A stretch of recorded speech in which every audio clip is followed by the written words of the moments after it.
আসসালামু আলাইকুম। আমি খন্দকার নাহার সৃজন একাডেমিক স্কুলের টিচার। আমি স্বপন ভাই সম্পর্কে দুটি কথা বলবো, বেশি না। দল মত নির্বিশেষে ওনাকে সবাই ভালোবাসে, কারণ উনি একজন ভালো মানুষ। রাজনীতিতে আসছে উনি দীর্ঘ 25 বছর, যুবক আসছিল, এখন বৃদ্ধ। উনি আমাদের ছেড়ে যান নাই, আর উনি আমাদেরকে ছেড়ে যাবেনও না, কারণ উনি যা করেছে এমপি হয়েও আমাদের মধ্যপুরে এই উন্নয়ন করে নাই কেউ, যার কারণে আমরা ওনার এত ভালোবাসি।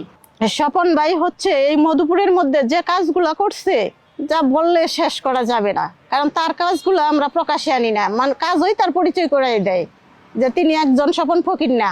আমরা সবাই এক একজন স্বপন ফকির, তারে ভোট দিয়ে আমরা এমপি বানাবো। আর সকল জনগণের কাছে আমার একটাই দাবি, সবাই যেন এইবার স্বপন ভাইকে ভোট দেয় ধানের শীষে।